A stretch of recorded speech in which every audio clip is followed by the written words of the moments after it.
It's chaos. It's a different type of Sunday scary. It's your newest obsession. It's Dirty Driving, a Formula One podcast. We're the Hornsby sisters. I'm Katie. And I'm Megan. Hello, everyone. Hey, everyone. How's everybody doing today? Megan, how are you today? We're in different places as usual, but new place for you. Yes, just away for the weekend, doing work, and doesn't mean we don't not record. We're always here to say what happened in the last race. So we had a lot go on before the weekend even started. Lots to quickly talk about. Mercedes was running a Pride logo and will be running a Pride logo for the next couple weekends, which is always lovely to see. Hamilton said we might as well just run it for the rest of the year. Honestly, I think it looks better than the silver, so I'm down for it. Yeah, it kind of gives it this like holographic feel to it. It looks pretty. It's more like futuristic. Like in 50 years, we have like Mercedes spaceships competing like Xenon on the moon. I feel like that is going to be the standard logo for Mercedes. You did not just bring up Xenon to me. That was my favorite movie as a kid. I mean, Z3, they go to the moon, they race. I feel like that's what's going to happen. We're going to have the holographic Pride Mercedes logo. I think we just keep it forever, Mercedes. Put it on your cars. Put it on the road once. Let's do it. Full send. And then Alfa Romeo also popped out with a brand new livery, which I really enjoyed. It was to celebrate one of their brand new road cars, but I thought it was beautiful. And I think they should also keep that all year round. I mean, I loved it. Don't get me wrong. I also, my only criticism, because, I got to have some criticism, is like, why do we do these cool liveries? And you're like, they don't do it the whole way. Like, come on, just like, the flag, like maybe fade the colors in a little bit. It was just very stark between the three colors. Like, come on. Can we get a little more pizzazz? Just like a little, like, let's finish them. Let's make them just a little bit less. Like, and it's kind of like what I think about the Ferrari livery. Like, here is the red. There is the black. Like, fade it into each other. Yeah, can we get a nice blend going? I don't think they know how to blend. They don't know how to blend. Clearly, they don't have anybody on their team that uses a beauty blender. Like, let's step it up here, guys.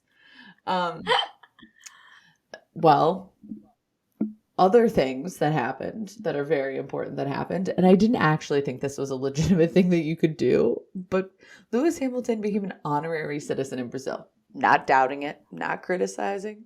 Full send, love it. The man loved Brazil last year. He mounted his Brazil 2021 comeback. But I had no idea you could just be made like an honorary citizen of another country. Yeah, and I'm pretty sure he gets like a passport and everything. So does this mean that his home race win is now like 11 or 10? I think it's 11.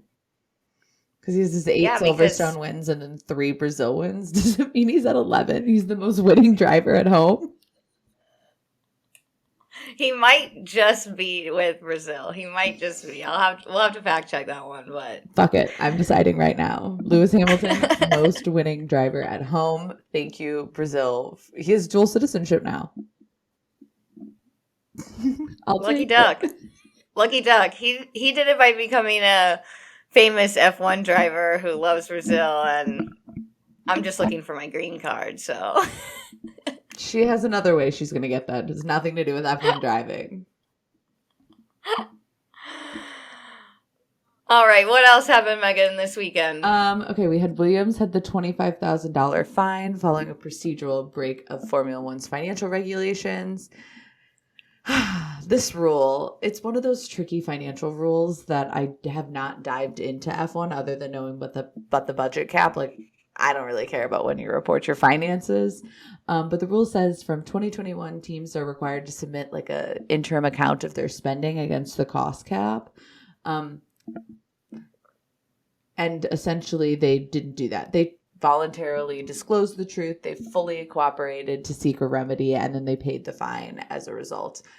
It would have been worse if they hadn't have like voluntarily told on themselves and admitted to it, and then are actually working with the FIA to not make it happen again. So, annoying that they had to pay that fine, but it could have been a whole lot worse. So that's the boring news. The crazy news is that Lewis Hamilton is going to executive produce an F1 movie, which Brad Pitt will star, and the director of Top Gun Maverick, which if you haven't seen it, go watch it, go see it. I loved it. It was incredible. But the filmmaker of Top Gun Maverick, Joseph Kosinski, I think I'm going to go with that's how we pronounce it. Sorry, man. Will actually be directing it. I'm here for it. Yeah. This is probably the news that came out before the weekend that I was most excited about. I mean, I did some research on it, and supposedly the plot line is like Brad Pitt is this like old retired, don't quote me on this because who knows what it's really going to be about, but this old retired race car driver who comes back into the sport and pairs next to a rookie, I'm pretty sure, or like is competing with a rookie for the championship, and that's kind of all I was able to find out, but I'm pretty excited for this one. Pretty freaking excited. I'm absolutely pumped. I'm actually really pumped that it's going to be an Apple film. So we know that the budget's going to be legit. We know that Lewis Hamilton is going to make sure that movie's not stupid. And I also am excited that this isn't going to be like his movie, if that makes sense. Like, this is not the Lewis Hamilton movie. This is like we had the King Richard movie. This is just a movie about F1. Yeah, simply that. And it's on, like you said, it's on Apple, so we're going to see lots of press about it, lots of marketing about it. The Formula One name is going to get out there even more. I mean, I love what we're doing. What's so funny is Lewis Hamilton was asked about it in the press conferences, and they were like, are you going to bring your fellow racers drive in it? And he was like, we're going to need drivers. That was like his first line. I cracked up. But he did make it clear that this movie is not about him and it's about F1. So it's helping everybody out, which means there's going to actually be a Lewis Hamilton movie outside of this. Yes. That's like what I've determined is what I've learned from this news. I think the Lewis Hamilton movie won't come until he is retired. I hope it doesn't come like for another 15 years after he's retired. So the story is about how F1 fit into like his bigger story. It's not the whole story. I mean, do I want an entire documentary about his F1 career? Obviously. Maybe give me 4 of them by competing producers and competing platforms, and I can tell you which one's the best, like Firefest, that documentary. But I want like an actual movie about Lewis Hamilton, and I want F1 to just be a chapter in it because his story is so much bigger than F1. That's my thoughts. Don't ask me to write it. I know nothing beyond what I want to see. Couldn't tell you how to get you there. In other news and less exciting news, Gunther Steiner warns my boy Mick Schumacher, Schumi, Baby Shoe. Also, I hate that I call him Baby Shoe and there's something called a shoey. I need to come up with a different nickname in my brain. But nonetheless, our favorite Gunther Steiner warned Baby Schumacher about crashes. We knew it was going to happen. He had 2 big ones, one in Jeddah and then one last weekend 2 weekends ago in Monaco. A big thing is that Steiner made clear, and I absolutely don't actually like a lot of the articles that were written about this because, of course, they sensationalize it. Essentially what Schumacher said is, or not what Schumacher, what Steiner said is that it's not possible to continue crashing cars. Like, Schumacher just physically cannot. Well, I mean, he physically can, but financially cannot. Haas exceeded their repair budget for the season after the Jeddah crash. So they are out of fixing money is what I'm calling it. I don't want to call it repair money because even though that's what they refer to it as, because they have enough money to repair a front wing, but they do not have enough money to fix a car or a chassis. And we won't see upgrades for them. They're not targeting those until the French Grand Prix in July. It's got me worried about Haas, especially because they started off spicy this year. But I mean, with 2 huge crashes, they just can't afford a third. But also, Yeah. can Ferrari afford to keep burning through power units? Engines and power units? I tell you, it's going to get spicy here. I mean, I think Charles is going to have to take an engine penalty in Montreal. Based on what I read on Twitter, that power unit's toast. Granted, I don't know how much I trust some of those Twitter news reporters. All right, so this weekend we were in Baku, Azerbaijan. If you missed it, it was the 5th running of the Azerbaijan Grand Prix. It is the 6th time total that we've raced here. It was first named the European Grand Prix way back then. And then for track, it's a street circuit, and it's a mix. So it's got these tight, twisty corners and these long straights into this 90-degree angle turns. There's runoff areas. There's safety roads that we often see drivers run into. And so it's a thrilling race. I mean, every year, Megan and I are talking about maybe potentially going next year just because it's thrilling and it's different every year, and it's been different every year. So we've had 5 different pole sitters and winners. We've had no repeat winners. So in 2016, we had Nico Rosberg. Then in 2017, Daniel Ricciardo, followed by Lewis Hamilton, followed by Valtteri Bottas. We skipped 2020 due to COVID, and in 2021, we had Sergio Perez win after that tire failure with Max Verstappen last year. And then Lewis Hamilton pressed the wrong button and ran into the runoff at the restart. So, wait, the tea. Yikes. Did you see? I don't know if you saw it, but on Friday's coverage, there were people in that first turn runoff area in one of the balconies that had a sign that said, "Hamilton, there's a turn." #hammer time. Oh my God. They did not. I mean, were they wrong? Were they? So here's my thing. God. I think they were. I completely missed that. They were legitimate Hamilton fans. I think from what I gathered from the very short clip of them, they were just trying to help out the driver. But it was chaotically, intelligently hilarious. That's what I'm going with that sign. While we're on this topic, did you see the kid that had a? I don't know. It wasn't a sign. A flag. It was like a flag. It was like a flag. And it said, "Mom, I lied. I'm at the Grand Prix. I'm sorry." Yes. How did she? And he was like with his. Also, he was like with his dad.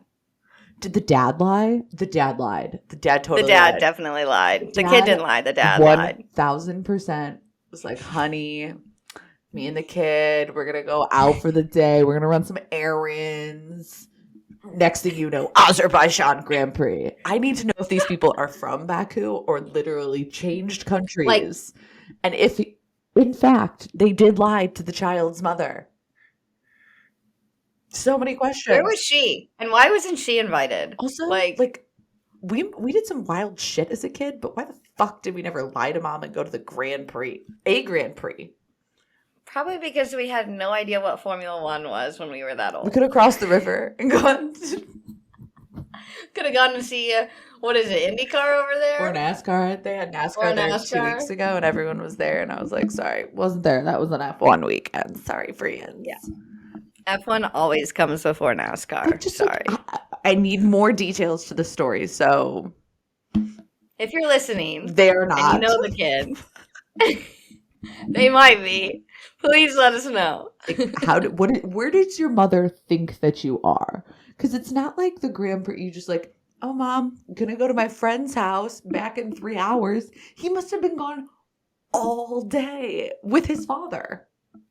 Yeah, It's kind of like when Dad used to take us to breakfast on Saturdays, and then you knew you were just in the long haul and you were going to the train show or you were going to Lowe's or Home Depot because you were stuck in the car with him and there was no turning back to go home. So, I mean, it could have worked for us.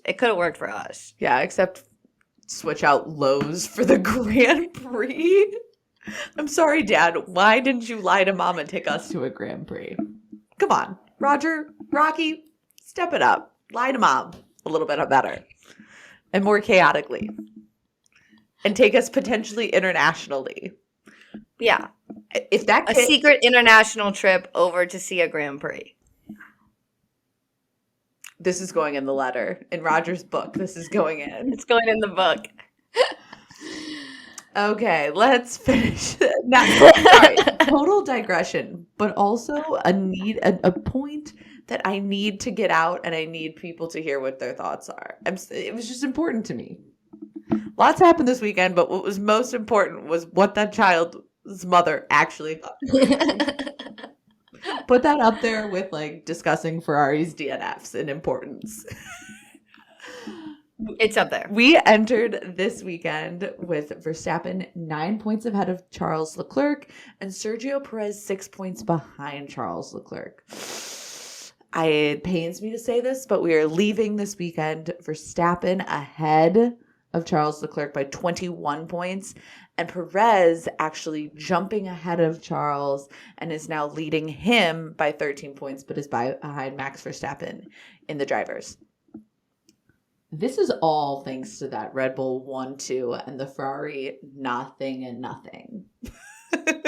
Like zilch, nada, zip, goose eggs for Charles and Carlos that resulted in Red Bull is now ahead of Ferrari by 80 points. They entered the weekend 36 points up on Ferrari, and this just can't happen. I have no words for this weekend. I did not think that this was going to happen at all.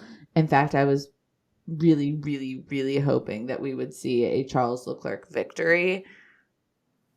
And a double DNF by Red Bull. I remember what we spoke about. Yes, like, because we wanted it to be the inverse of what happened. Correct.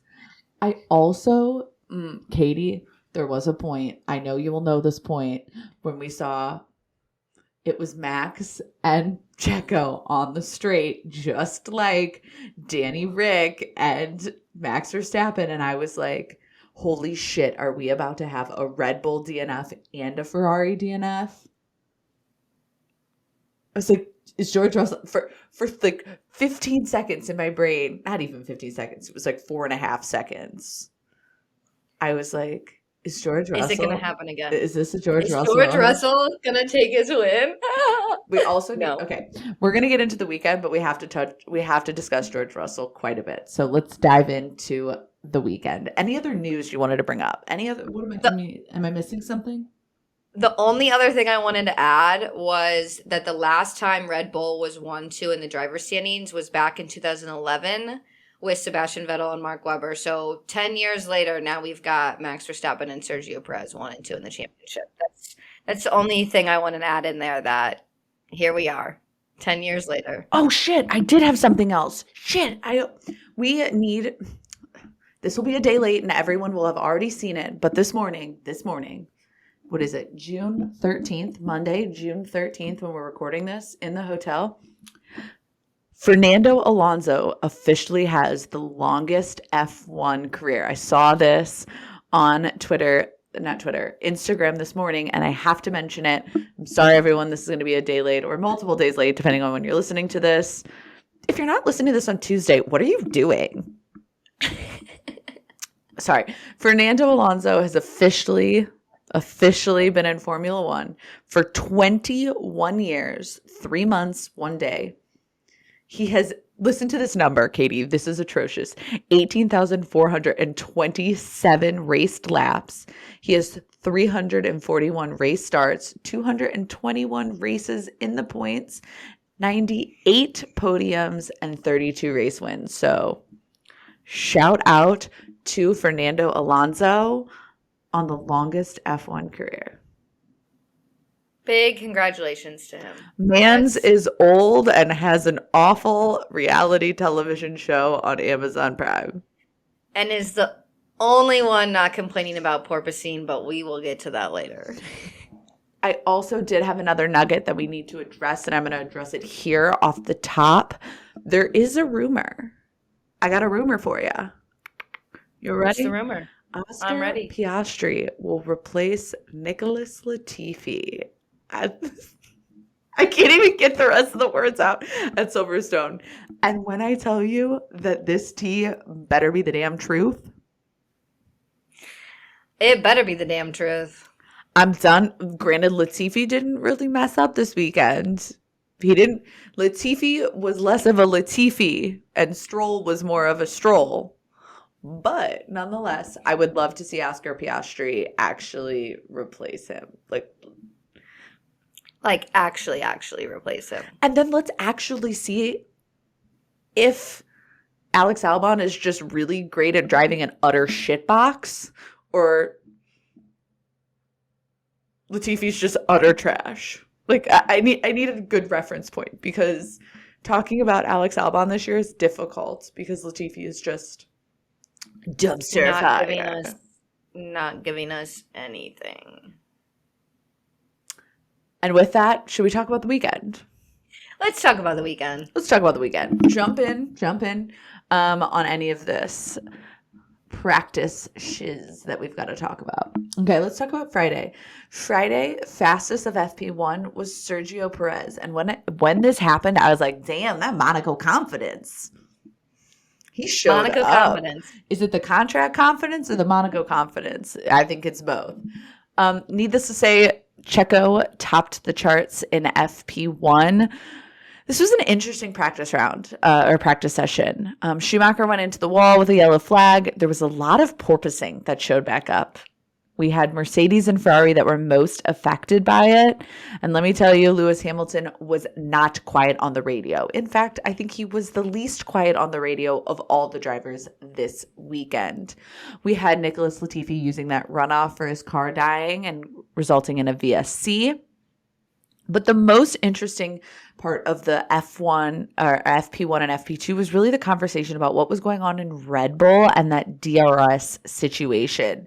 In FP1, we saw Verstappen's rear wing really bouncing around. I mean, I was listening to them talking, but I was like watching it and I was just like, I don't think that's right. It was one of those moments where it's like, something's not right here. So actually Red Bull brought both Verstappen and Sergio Perez in to study the rear wing, and this would be a kind of a conversation all day. I think I'm going to get into it more when we talk about FP2, but is there anything that you wanted to add about FP1? Yeah, my biggest note from basically all three practice sessions was the moment where we had Danny Rick, Nicholas Latifi, and Mick all near the bottom. Actually, they were all in the bottom three for FP1. And it's that time of the season where everyone gets very critical. We're approaching on silly season. We're approaching on considerations of the future. And so I just wanted to make this note of what is going to happen. Obviously, Nicholas Latifi, we've got this rumor going thanks to Megan's deep dive of finding of rumors about Nicholas Latifi. And we've got Mick, who's been warned about the crashing, but we've got our boy Danny Rick. And I know we've talked about it a little bit, but I just like seeing all three of them, and all three of them are the ones that are, I think, being questioned the most about their future right now. I wanted to make that point of. I mean, we're going to talk more about McLaren here. We have to, because of the team orders and Lando Norris getting spicy in the press conferences. I was like, dude, you're serving some shade. Where normally I feel like Lando Norris is more worried about, like, you know, playing Legos on Twitch streaming than the press conferences. But he showed up today. But I knew that this was going to be a conversation piece, especially for the three of them. And it wasn't looking pretty on Friday. Okay, FP2, like I said, I promise we're going to talk more about that DRS. Actually, we're going to talk about that whole Red Bull DRS situation all weekend because we saw Yuki with some tape on it on the race. But in FP2, we had Charles Leclerc going fastest. Checo was second. Verstappen was third. And again, this entire session felt like it was dominated by Red Bull still frantically working on the rear wing of the car. We know that there was a legality check on it, and it seemed it wasn't as straightforward because next thing you know, you had the power drills out to adjust it. I also just love that they're like, and we'll bring out the power tools, and then we'll just shave a little bit off of this. And then they're like, in the race, duct tape. Like, for the most technically advanced sport, it just feels like at times they just randomly do things in the garages to make the cars like go out and be able to drive. Do not get me started about the duct tape. We will be talking about that later. We're going to have to get into the duct tape. But when Sam Collins was like, it didn't really seem all that straightforward. They have the power drills out. In my head, I was like, are they just out there like chiseling chunks off of this to make it legal? The team that literally started the shitstorm in Brazil is the same team that's in the garage with the power drills, like just making sure their rear wing is legal. I was like, this is twisted turn of events is all I am going to say.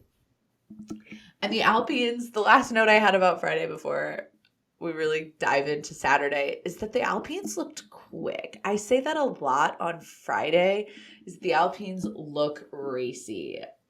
And I was like, damn, Alonso, what are we going to do? And more importantly, I had some questions about whether or not I should put Esteban Ocon on my fantasy team because he was looking not bad. He was doing well. Overall, on Friday, like I said, it was dominated by the whole Red Bull issue. They still look strong, regardless of like the fact that Red Bull lost a lot of time on track with the whole DRS issue, the fixing of the DRS issue.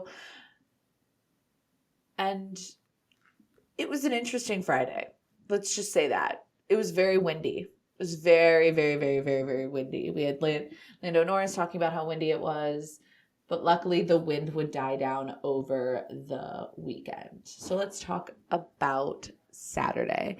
We had Checo Perez going fastest in FP3, followed by Leclerc and Verstappen. So, 3 practice sessions in a row, we had those 3 commanding. And I was like, it's going to be an interesting quali, which brings us to actually qualifying. We had Charles Leclerc taking pole position, his second one back-to-back in Baku, and his 4th in a row this season. So if anyone's Mr. Saturday, I think it's Charles Leclerc. Then we had Checo Perez in second. And when he went second fastest, I was like, I can't wait for turn 1. I can't wait for the battle into turn 1. He was last year's winner, and I was like, with that Monaco confidence, he's going to be charging into turn 1, and he was. Followed by Max Verstappen, Carlos Sainz, who was on provisional pole at one point. We got to talk about that here in a second. Then we had George Russell, Pierre Gasly splitting the Mercs. That was impressive, shocking. He is looking racy, which was awesome considering he's had a rough start to the season, only scoring 6 points to his name. But I was kind of hoping he was going to have a stellar weekend because he had such a standout weekend here last year in Baku. He didn't disappoint with the best qualifying result of the year, 2 places ahead of his teammate Yuki Tsunoda. Okay, let's break down the 3 sessions really quickly because a lot happened. It's very exciting qualifying. And unfortunately I had to watch it delayed, so hate when I have to do that. Side note, I'm more pissed when I have to watch qualifying late than I have to watch the race late. I would agree. I feel like after Sunday, everyone takes a beat and doesn't spill all the tea, but Saturday is still a middle chunk of the weekend, so all the tea gets spilled on socials before you can even think about rewatching. I literally didn't go on Twitter for 45 minutes because I didn't want qualifying to be spoiled. That's how serious I was about qualifying in Baku. I might have been more serious about qualifying in Baku than qualifying in Monaco. I need to unpack that later today. I'll talk to somebody about that. Qualifying 1, we had Lance Stroll straight to the barriers with a yellow flag at turn 15. He had a double lockup. He prevented Russell from a flying lap, and actually he went square into those Tech Pro barriers, so his front wing didn't look damaged. Thought that was impressive. I also was like, oh, wow, that front wing's a lot stronger than the Red Bull DRS flap. And then after the weekend, I was like, oh, that front wing on that green that green Red Bull, stronger than Yuki Tsunoda's DRS flap as well. I'm just a little confused here. I'm not really that confused. I just thought it was funny. Then Literally, they asked him if his front wing's okay. And let me tell you, Lance Stroll didn't take long, but to confirm that it wasn't fucked. He went into the barrier at turn 2. He ruined his wheel. He ruined that front wing that literally was just fine after he went into the barriers. He brought out a red flag and another red flag with 2 minutes and 30 seconds. I was like, oh shit, this is just Monaco 2.0. Next thing you know, we have a parking lot in the fucking pit lane with everyone trying to get out on track to be able to get around. Just here, I'm gonna take a second to explain this. You have to leave the pit lane, get a round, and cross the start-finish line before time elapses. Now, the Mercedes went out first. They were going slow. I will admit it. Everybody was going slow. They were trying to build in distance or like separate them, spread themselves out so that, you know, when they started a flying lap, they had the ability to do the flying lap without getting stuck into traffic.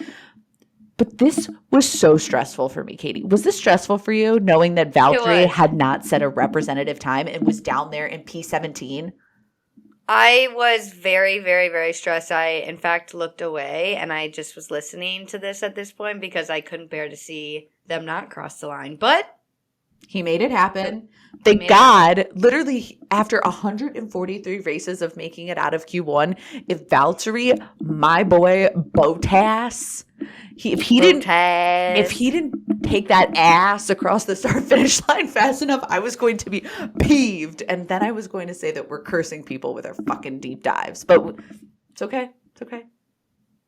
It's all good. He made it across the start finish line. He made it across the line. Got into Q2. And again, I just don't understand how this man can do these things. Crunch time, he really likes to make it happen. Must be that Finnish demeanor that he has. It's got to be the Finnish demeanor. It's got to be the hockey mentality. I'm going to go with hockey mentality. You're welcome, intern. But the last thing that we have to talk about qualifying one is what the fuck was up with Fernando Alonso just going straight. I'm sorry. That looked intentional. I'm going to just throw it out there. That did not look like he had locked up and actually fully committed to that corner at all. He brought out the yellow flag and Albon was pissed. I don't ever think I've seen that kid more pissed off on the radio than this moment, or heard him. Yeah, heard him. He was upset. Very upset. I don't think I've ever heard him like that either. Needs to be investigated. This is ridiculous. Rah, rah, rah, rah. I also thought it was kind of weird that it wasn't investigated because it didn't look like he was committed to that corner at all. But that's the FIA for you. Inconsistency is their key word. It is their bread and butter. Out in Q1 was Schumacher, Stroll, Latifi, Albon, and K-Mag. Unfortunate for them. Q2, the Alfa Romeos were out last. And again, I was so stressed out. They didn't come out until like the last 5 minutes of Q2. And the point here I want to make is Zhao out-qualified Bottas. And neither would advance. I was like, interesting turn of events here. Interesting turn of events. Zhao was looking racy. He was making it happen on Saturday. And a part of me, I think I might have jinxed him, Katie. In my head, I was like, this was a great Saturday for him. What does this mean about Sunday? Yeah. Well, you jinxed him. So. I might have jinxed him. Next important thing to talk about is Lewis Hamilton. Again, another set of radio messages that felt very uncharacteristic for a driver. He was just absolutely dejected. Absolutely unfortunate. An upsetty spaghetti. At one point, Bono on the radio said, remember that Delta, because Lewis Hamilton was going slow, trying to get a tow from Lando Norris, trying to get Lando Norris to go around him so that he could follow in that slipstream and get a little bit of extra power advantage from it. And Hamilton straight up said on the radio, sometimes I don't know what you want from me, man. Both McLarens would be out of Q2, which was unfortunate. Lewis Hamilton would make it out, but didn't bode well for the rest of the session. It really just was kind of didn't bode well for the entire weekend. Ocon, Zhao, and Bottas would be out. And then finally, Q3, we had Carlos Sainz on provisional pole at one point, and I was really hoping this was going to be his first pole position, but it's clear that I just don't think I don't think he's got it yet. He hasn't figured out the car yet. No, and something that I've been keeping my eye on is the fact that he'll do great. He'll get out there, he'll set a lap, and it's a good time. But unlike Verstappen, Leclerc, and now Sergio Perez, who are improving on their own lap times over and over and over again, we're seeing little mistakes come out of Sainz. And he's not able to give us that second, third, fourth good lap of the quali session to improve upon his time and time again. It's like he can put up a time. It's a good time, but he can't follow it up with a better time. There's no second run in him. There's no second life in him at all. It's like, yep, moving on. He was on provisional pole. Then I think in the order it went was Perez, then Verstappen. No, Perez, then Leclerc, then Verstappen set faster times than him, if I have that order correctly. And he didn't have it in him to get a better time up there. And, so he went from provisional pole to ultimately starting P4. And with that, Katie, let me hear about the race.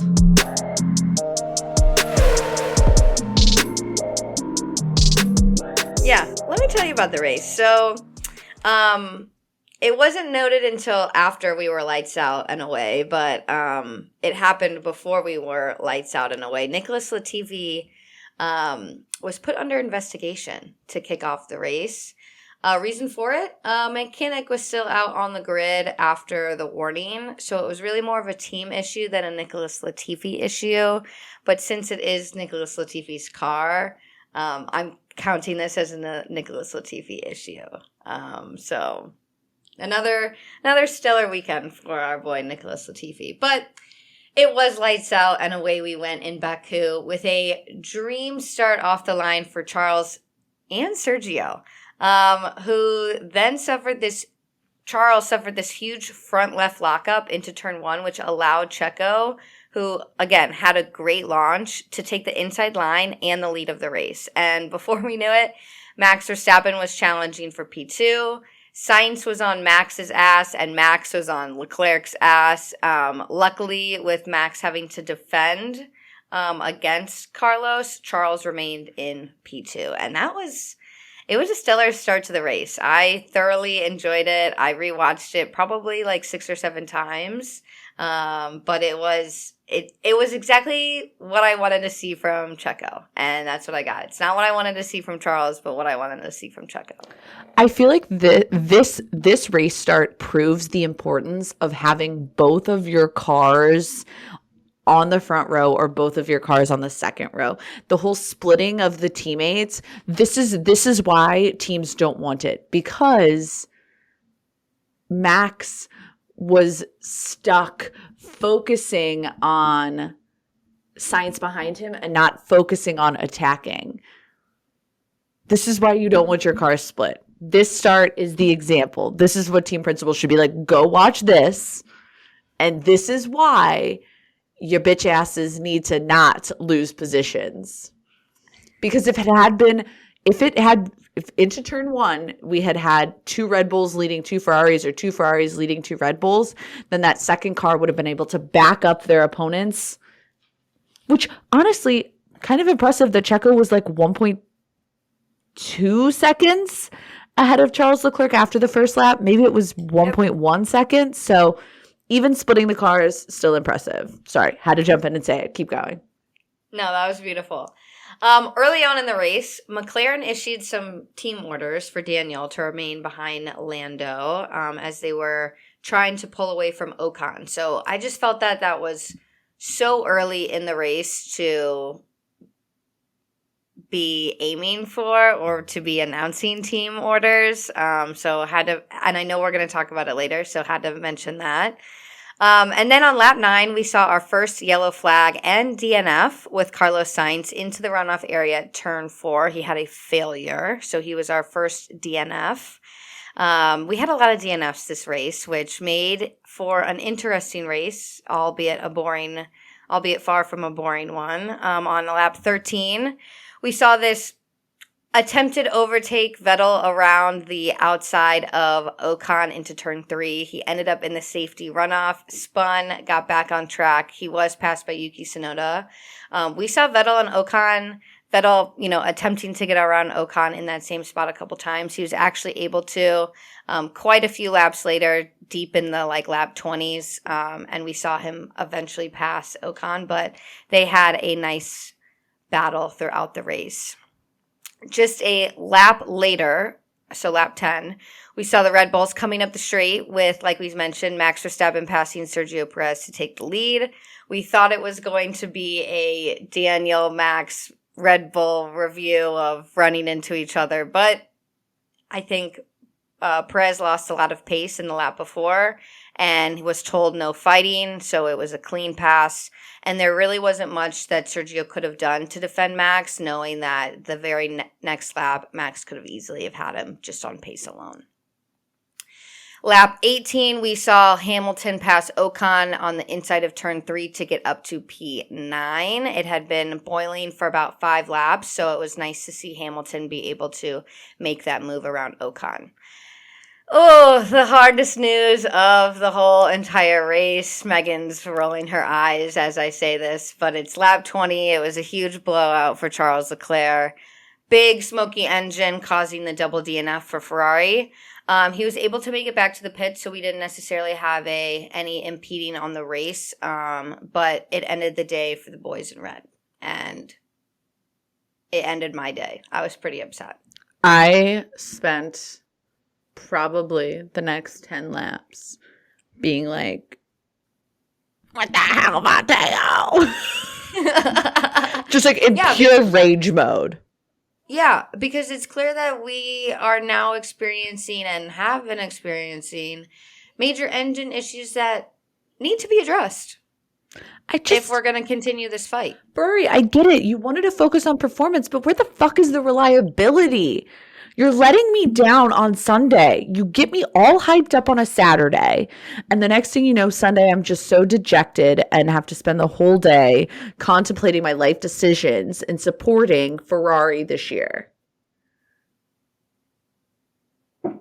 I saw this hilarious thing, and now it's slipping my mind as I say that out loud. It might come back to me later. It was so good. Damn, now I regret bringing it up because it made me forget it. Ferrari needs to focus on being less like McDonald's and more like a Chick-fil-A in terms of their reliability.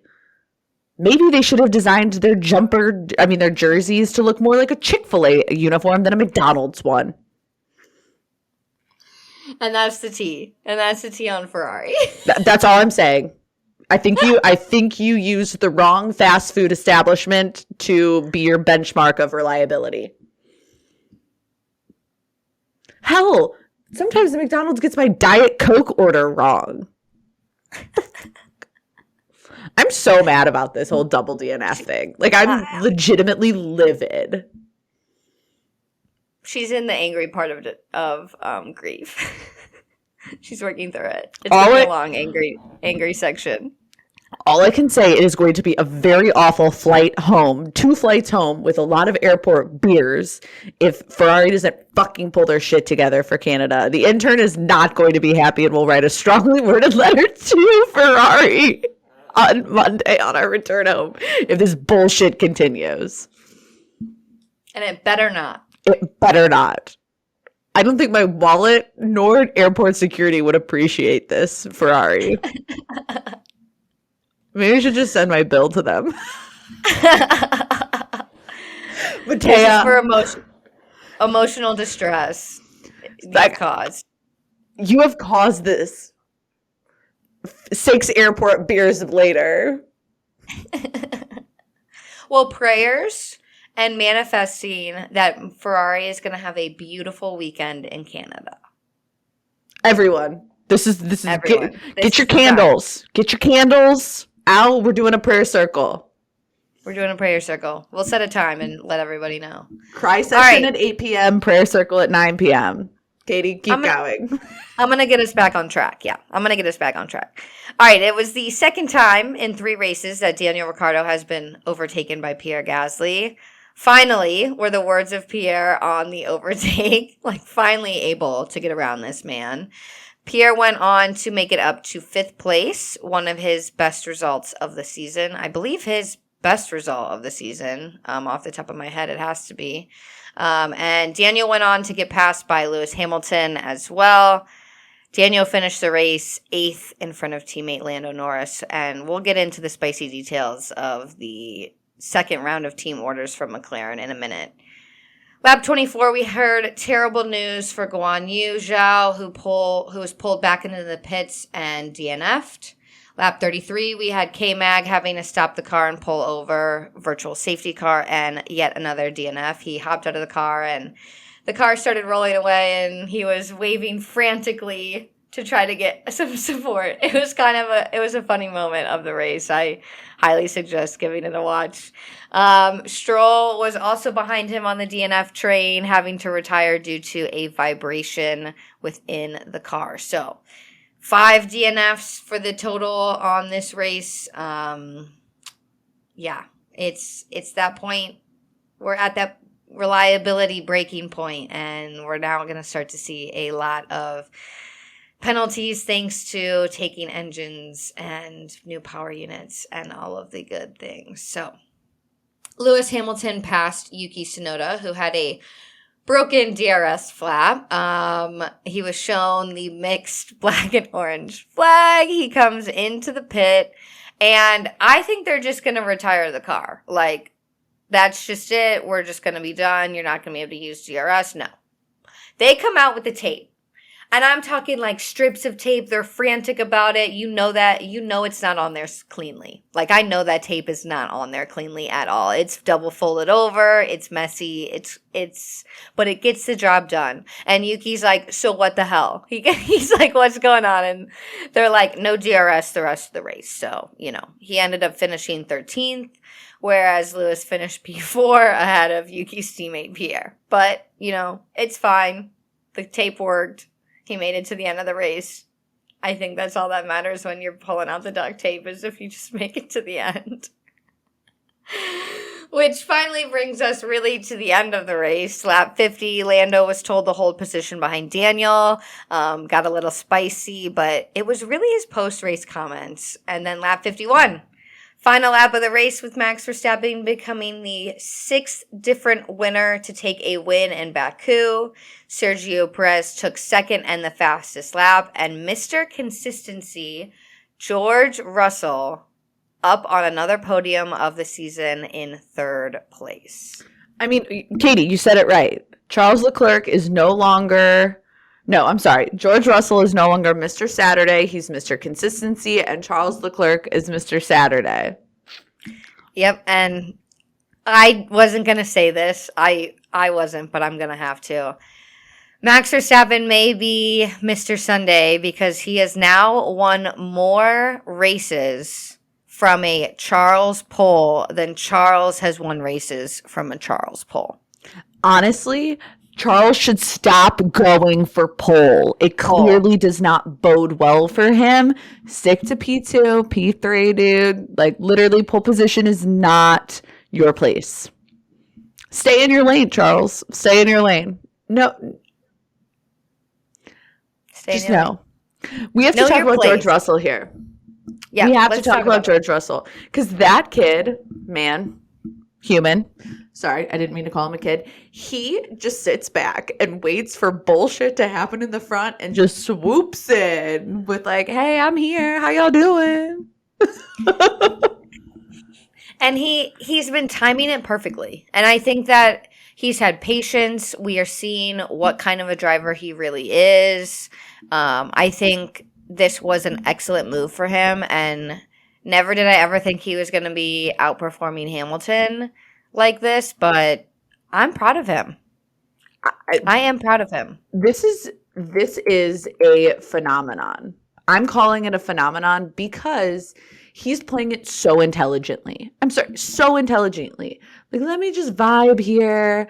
Not going to let anyone bother me. Not going to get into the scuffle. And then I'm just going to sit back, swoop up the points behind the leaders. He is playing a perfect third fastest car, third in the constructor's role. Just like, let you guys figure it out up front. Whatever happens, I'm going to swoop in consistently in the top 5. And really, I mean, he's 4th in the drivers, Katie. He has 99 points. He's ahead of Carlos Sainz. I mean, Carlos Sainz has had some DNF issues. Not some, DNF issues. They've been abundant, but, I mean, he is consistently there to swoop up, to clean up the points. Just like, what you got left? After the top 4 are done, he's like, what scraps can I pick up? And that is perfect place to play it until they can get that car, the performance.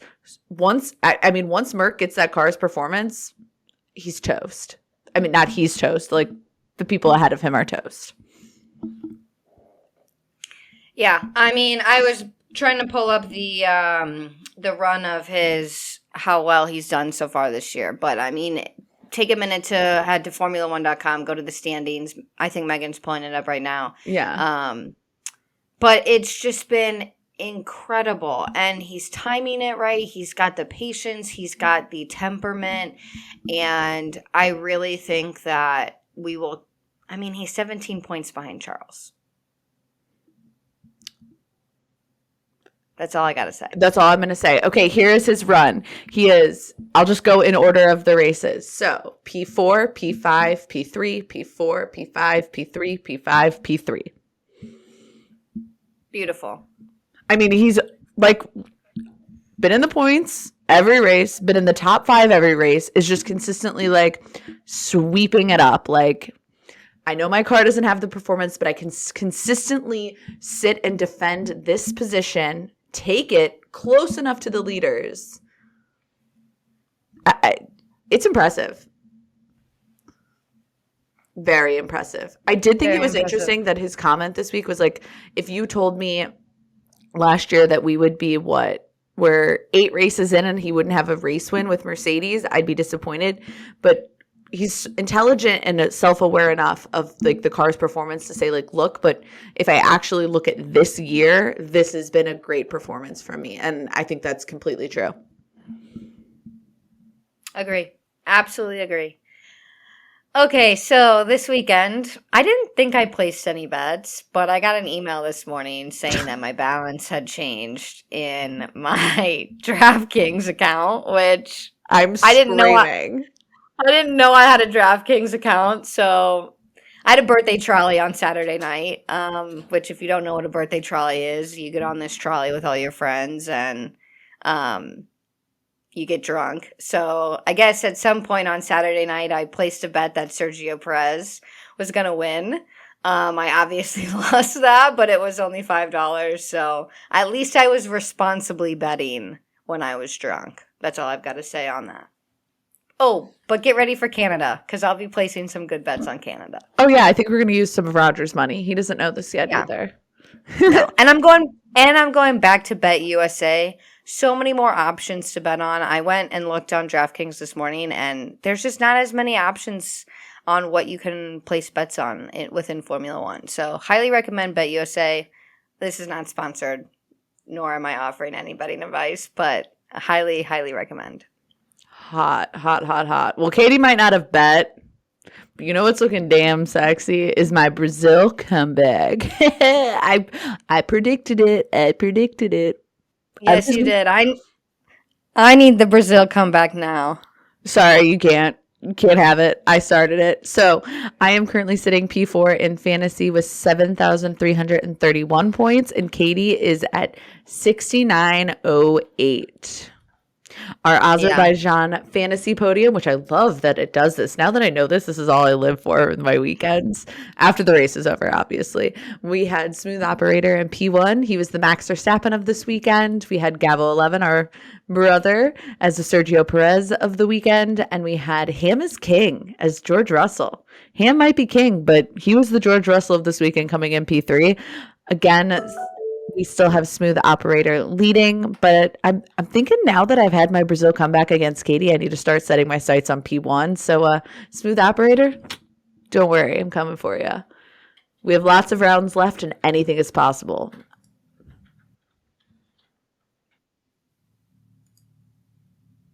All right, let's get into our race questions. Where do you want to start, Katie? Like, I feel like there's a lot of random questions I have, so nothing is actually intelligently placed together. Like, none of the questions go together. Yeah, I don't have any order to this. I think since we've been hinting at it, let's start with to fight or not to fight, and let's talk about these team orders that were given out this weekend. In a twisted turn of events, I'm going to defend Red Bull. Can't wait to hear this. In a twisted turn of events, I'm defending it. And look, I understand. I understand why Christian Horner was like, don't do this. Apparently, they had a meeting that morning that were like, Red Bull was basically like, come on, you two, let's not fight. We're not going to put each other into the wall. We're going to focus on a team result.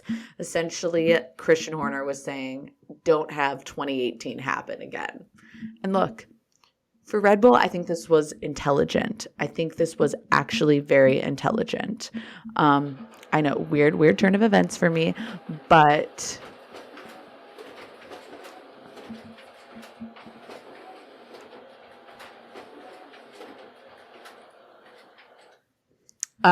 ultimately, I think it was important for them to make sure that they got solid points this weekend, especially in a weekend that Ferrari had a double DNF. Not that they knew that was going to happen, but it was intelligent for them to be like, look, let's not be stupid.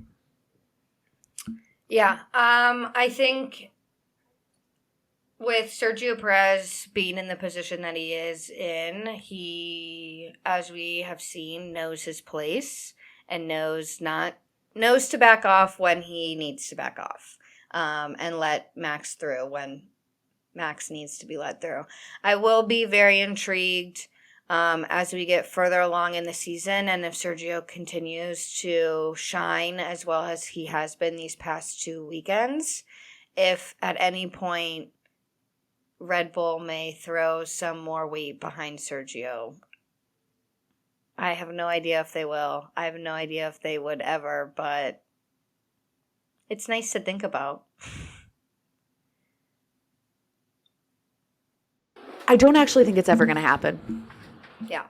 I'm sorry. It's just not going to happen at all, in my opinion. But I will say I do defend it for this weekend, knowing how recently 2018 was, knowing the fact that this weekend was about capitalizing on a potential Ferrari issue, knowing that sweeping up the points was good, knowing that Checo didn't have the pace that Verstappen did. I support the no fighting call. I do appreciate that they decided to have the radio call just be no fighting because they knew that they had that earlier meeting.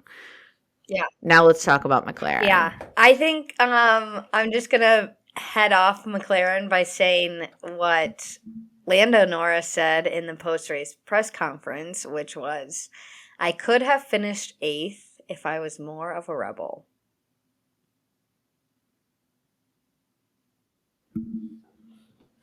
Okay, Lando. So you were just going to have 1 point up on Danny Rick. Look, here's my thing about what happened with McLaren. It doesn't actually fucking matter. And ultimately, I feel like Lando Norris conceded that when he was like, look, we weren't fighting for a podium. We weren't fighting for a race win. I think if they were running 3-4, this would be a different conversation. But they were running 8-9. Yeah. Who cares? Who cares? I do think that part of this and part of the team orders, not that I've heard any of this come out of any McLaren, anybody official, this is just my supposition, is that part of the hold position was truthfully just as a confidence boost for Daniel Ricciardo. I think the points don't matter. They were 8-9. I repeat, 8-9. So if all McLaren at the end of the day was like, look, we just want to give Danny Rick, a little confidence boost, little, then this was worth it. Yeah. And I can see them doing that, and I can I can understand it. I don't know. I think, like I've said, like we have been saying, I'm pretty sure I said it earlier this episode, I just want to see more from Daniel. And I know that everybody else does, but it's like, when's it going to come back? I'm hoping Montreal, but I'm convinced it's not going to happen. I don't know. I don't know when we're going to see more out of him. Hopefully this little... I don't even know if this was a confidence boost. He seemed happier in the press conference after he was like done like arching his back, looking like he was in pain from porpoising. I mean, it was nothing like Lewis Hamilton's pain, I guess. Not I guess, I mean he talked about it. I'm not saying he wasn't in pain. I'm just saying Daniels was less aggressive than Lewis Hamilton stretching his back. Yeah. Alrighty. Where do we want to go next? There's so many places to go. Maybe let's just stick with what happened in race, then we'll talk about all the other stuff. Like we've been talking about all episode, Ferrari is finding success on Saturdays. Red Bull is thriving on Sundays. We have a Mr. Saturday and a Mr. Sunday that have nothing to do with George Russell. But how does or can Ferrari translate their Saturday pace to success on Sunday? And how do they do that? Yeah, I mean, I think at the end of the day, it all comes down to reliability. You can successfully complete a qualifying session and take fastest, second fastest, or third fastest. You know, you're taking 1, 2, 3s and sometimes 4s in qualies. The only reason you're not doing as well in the race is because you're not finishing the race. They just need to cross the finish all line. They need to do, it's like Will Buxton says, to finish the race, you have to cross the finish line. To get in the points, you have to cross the finish line. Or to even potentially get in the points, you have to cross the finish line. And so I think they need to take a big step back, look at the car's reliability, look at the engine's reliability specifically. Maybe we need an upgrade here or there. I don't know if we're quite ready for that, but it might be time for another trial run of some upgrades. And I think we really just need to focus on getting the car across the line. It's as simple as that. It seems interesting because the first couple of races we were having the Red Bull reliability. Now we have the Ferrari reliability issue. We're having an Alfa Romeo reliability issue. I figured every team was going to suffer this at some points. It's just very unfortunate that right now Ferrari just it can't connect the dots on Sunday. No. And this might be a little harsh, but it's embarrassing. Oh, absolutely. Yeah. Absolutely. I am just going to go into my second question because it kind of has to do with this whole Ferrari issue. Yeah. It's a bit of I said we were going to stay in the race. Now I'm leaving the race. Whatever. What the fuck? Never have a plan here. But I feel like it's important to talk about. Is it just me wanting a consolation prize for Charles right now? Or should the sport reward the driver who's on pole with a point? 2 points, 3 points. I don't know. Oh, this is a tough question. I did not see this coming. Let me think about this for a second. Do you want me to give you some IndyCar context? Will that help? Sure, go ahead. Drop it on me. So, like, IndyCar awards an additional point to the pole sitter. And then at the Indy 500, the top 9, if I'm saying this correctly. No, it's 12. It's 12. The top 12 in Indy 500 get, like, points awarded. So, like, the first one is 12 points. Obviously, there's no way that Formula One could go to that many amount of points for qualifying. But should they give, like, a point to the pole sitter? Like, what's the point?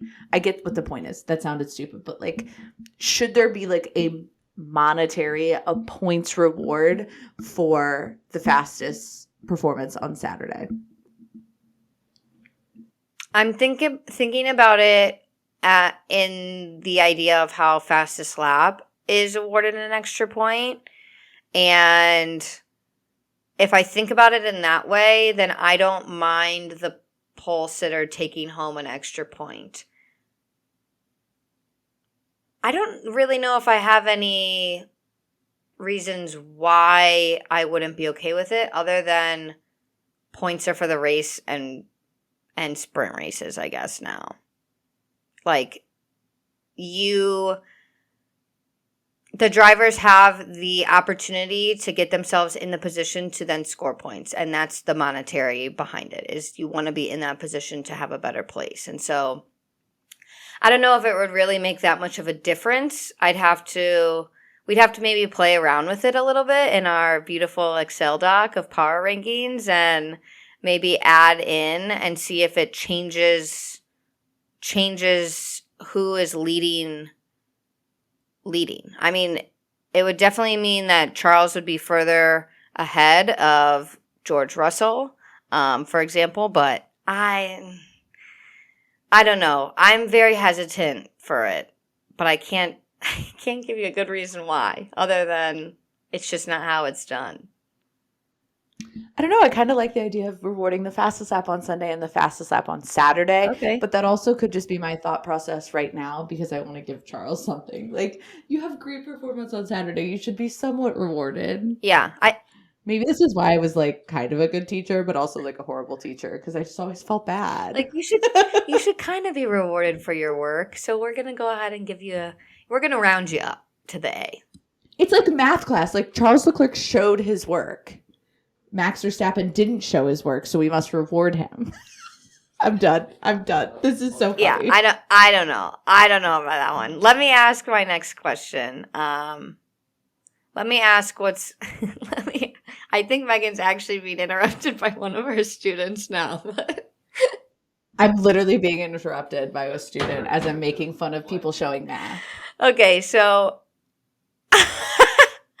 we've got to talk about this one because it was the talk of the whole entire weekend. Does the FIA need to do something about the porpoising, or are they going to leave it be and the teams can figure it out? Toto Wolff was like, every single driver has agreed that something is amok with the porpoising except for Fernando Alonso. So I don't know, Megan, what are your thoughts on this? I personally think that the teams are going to work it out. We're going to figure it out. But it is a safety concern. And I think after seeing how hurt Lewis Hamilton has been from it this weekend, that we at least need to address it. I think the FIA is going to have to do something about it, but I don't actually think that it's their responsibility to do anything about it. Sorry, it's clear that the porpoising is affecting other teams and not some teams. And so if the some teams can figure it out, isn't it kind of the responsibility of all teams to figure it out? I do think the only reason why I think the FIA is going to have to step in is because drivers are in pain and they're not like actually wanting to or having the ability physically to be able to complete a race. If Lewis Hamilton doesn't race in Montreal because of this, I think they'll have to intervene.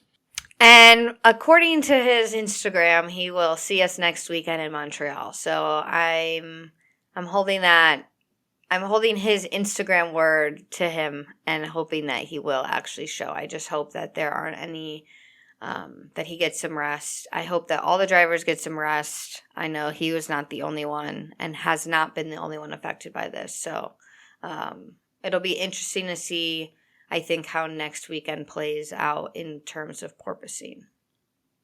I also just wonder if this weekend was much more aggressive in terms of porpoising because we're coming off of, or I'm wondering, let me retract exactly what I'm saying here or explain what I'm trying to say here. Like, was it just this track is so much worse after we had kind of gotten to a place where it had gotten better that now it's, I say that though, hearing these words come out of my mouth is just like not accurate. Like, they've been suffering of it all year, and maybe the truth is the FIA needs to step in because, and maybe George Russell is right when he says, like, you know, here we are like barreling down at 200 miles per hour and we're like, ugh.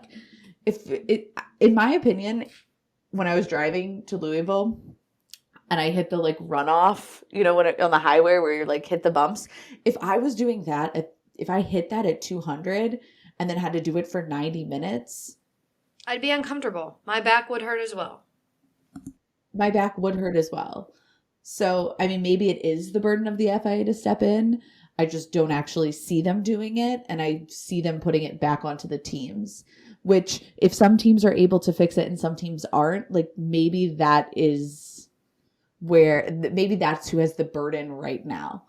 I could see a regulation changing for next year to prevent the porpoising, but I don't see a regulation change Mid-season, inside of yeah. 2022. Not mid-season, no. Okay, let's get into our last question. And this one is a little just a bit broader, kind of like the porpoising question. There was a lot of talk about like a potential driver's salary cap. This was talked about in the press conference a lot. I have a feeling based on Katie's facial expression, I know what her thoughts is. But is there even a damn point to this, or is this just some bullshit? No, who cares? Like, I'm sorry. If you want me to get on my soapbox for a minute, I will. All professional athletes are paid way too much money. Insert snaps here. Like, all professional drivers, all professional football players, all professional whatever sport it is, make way too much money for what they're doing. I totally understand that in F1, you know, they're putting their lives on the line. It's a little different. The stakes are a little higher. It's way more elite. But if I'm going to get on my box for a minute, like I said, and talk about this, why aren't teachers getting paid more? Why aren't Insert snaps here. Why aren't doctors getting paid more? Why aren't policemen or firefighters or nurses or people who are actually out there saving lives or growing our future being paid more? I don't care how much they're paid at the end of the day because they're paid too much, all of them. And so should there be a driver's salary cap? Maybe. Does it really matter? No. I mean, if F1 is going to be a $14 billion enterprise, then the drivers should be paid more. Yeah. And I think it's kind of a waste of our time. I think Max Verstappen is right when he says having a driver, when he was asked the question, he said it's completely wrong. I agree. I also love that he talked about, and a lot of drivers mentioned this, that in capping the F1 driver's salary, it's going to negatively disadvantage the junior categories because a lot of those drivers have sponsors or backers that get paid a portion of F1 drivers' salaries. So if F1 driver salaries are capped and sponsors don't have the ability to access a higher percentage of a larger salary when the driver gets to F1, then is that going to push sponsors to not look at junior categories at all? And if it requires millions of dollars to get through juniors, then it is necessary for sponsors to step in and fill that burden, knowing that they'll hopefully make the money back in F1. I think if they do a driver's salary cap, then I don't know if that additional cap money needs to be then funneled into I don't know how that all functions, but if it negatively disadvantages the junior categories, ultimately that will negatively disadvantage the future of F1. And fuck, those drivers are risking their lives, paying whatever. Yeah. That is the race questions, Katie. Let me hear about your winners and losers. Yeah, my winners and losers are pretty easy this week. Lewis Hamilton is my winner. Top 4 finish, first time this season. Incredible. Again, I said it earlier, but I'm concerned about his back. But his word, he said we'll see him in Canada. So we're going to see him in Canada. I hope we legitimately see him in Canada. Me too. My winner of this week is, I debated, but I went with Sebastian Vettel for 2 reasons. One, he crashed intelligently in qualifying. He ended P9 in qualifying. He also had the best finish of the year for Aston Martin. He was P6 this weekend, and really it felt like he had a spark back this weekend. He also fuck, he saved that into the runoff in the race with that like spin maneuver. I was like, very James Bond of him in that gigantic F1 car. But really, he said it best himself. P6 in Azerbaijan for him was a really good result, and it felt like in the press conferences he had that oomph back. So I'm here for it. I'm happy for him. I'm happy for Aston Martin. Lance Stroll had a rough weekend, but Sebastian Vettel saved it.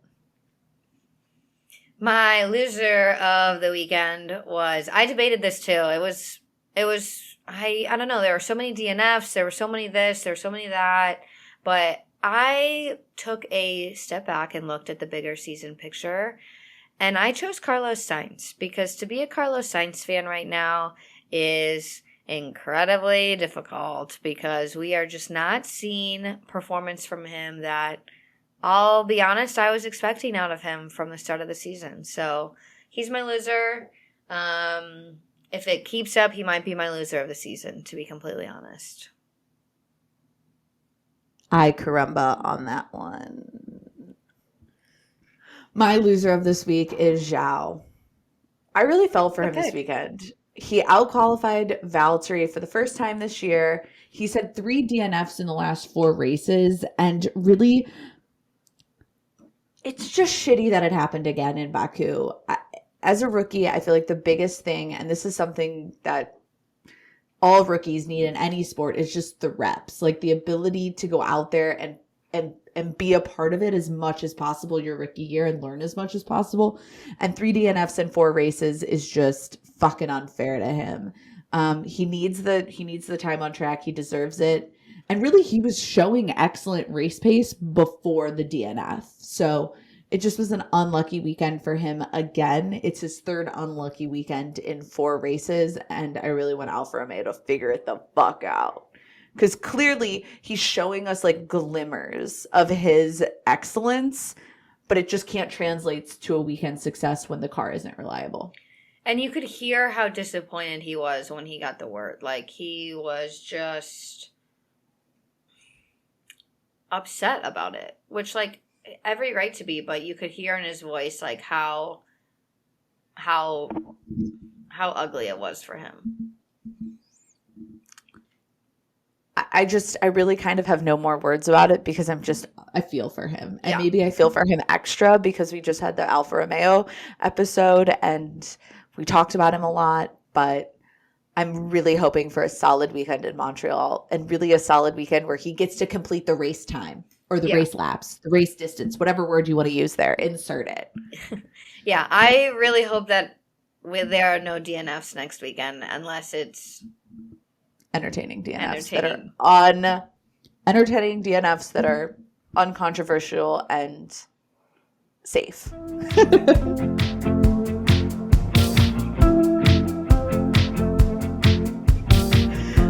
Into our honorable mention, I'm very excited about this one. This was going to be my winner, but I ultimately went with Seb because I love him and I think he got a spark back. But my honorable mention for the weekend is Pierre Gasly. Pierre, I love him. He's great, phenomenal, love everything about him. Damn, he's serving some Instagram spiciness. Like, get the Mercedes admin a raise. Fuck, get him a raise. Yeah, fuck the salary cap. Fuck the salary cap. Get Pierre a raise. He had a top 5 finish after his start of the year was just rocky. He was on a rocky road at the beginning of the year, and this one I think, just like Seb, was just like a spark of inspiration, or at least I hope it's a spark of inspiration. Pierre Gasly has run the last 4 races without scoring points. To go from not scoring points in 4 races to a top 5 finish is important. He said it best when he said, we haven't had much luck so far, so it was important for a clean weekend, and they did have a clean weekend. They had no mistakes this weekend, showed pace in practice, best quality and race result of the year, and really he had a solid battle with Lewis until Lewis pitted for fresher tires. If you're battling with the Mercedes, you're doing something right this year, considering Mercedes are best of 8.